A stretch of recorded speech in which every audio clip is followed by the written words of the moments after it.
Hi, Kay Riviello from the 4th Ward.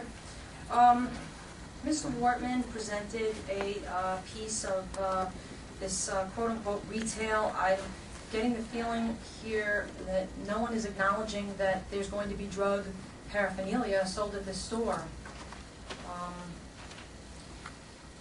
I guess this is comment and I shouldn't ask questions. I guess they'll be answered at a later time.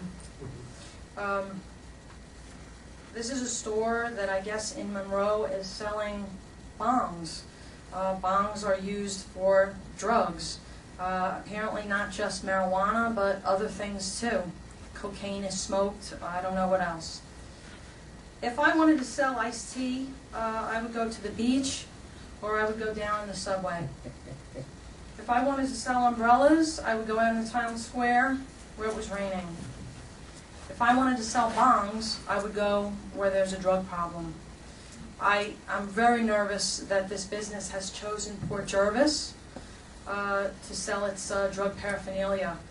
What's the statement made there? I'm not understanding how Port Jervis isn't nervous about the direction that we're going in. Is there not zoning that says that things like an AV outlet and a drug paraphernalia shop, how come they're not 1,000 feet from a residence or a church? The central business district is where families walk on Sundays. You have children going to karate over there. You have restaurants down there. And you can also purchase your drug paraphernalia. I think that would scare away people even worse than what it is now. People are scared to come to Port Jervis in general. One councilman said, any business is good business. I am not of that opinion. I think the tax revenue that would be gotten from a business that sells drug paraphernalia would be dirty money.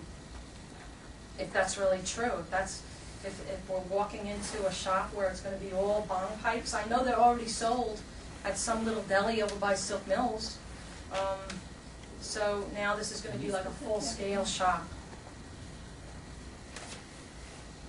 So I think that most people in Port Jervis would agree with me that this is a shop that shouldn't be here in the city limits, at least not 1,000 feet near a residence or a church, and at least not in the central business district. And most decent people feel that drugs are one of the most important issues that face us in society today. It almost seems like putting a shop with bongs in it legitimizes drug use in Port Jervis. I'm very concerned about that. I wonder, is there any zoning to stop anything else? What's the next thing that's going to happen? Are we going to have topless waitressing? Is there zoning to prevent that? I wish you would consider some of the things I'm saying.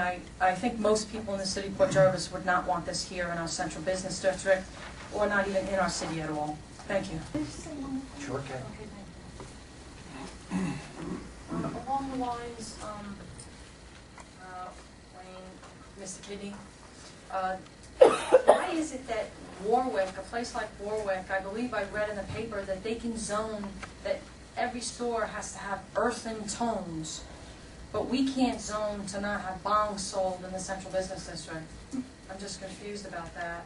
And in today's world, it's really not about hippies, it's about gangsters. And that's what Port Jervis is becoming. I think we should be shaking in our knees that Port Jervis doesn't become Newburgh. And that's what people are always talking about, and that's what we should be afraid of and should defend ourselves against. Thank you. Speaking as president of the 3rd Ward, I don't think this is a good direction for the city. I think I made my point at the last council meeting, and I appreciate folks from the public coming out here tonight.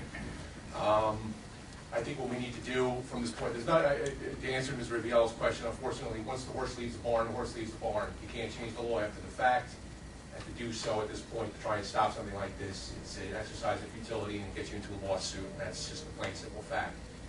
What I think we need to do at the council level, with the planning board's assistance, hopefully, and community development and so forth, is to look at our zoning code and make sure that it's promoting the types of businesses we want downtown and preventing the ones that we don't. I think the time is really long past to do that.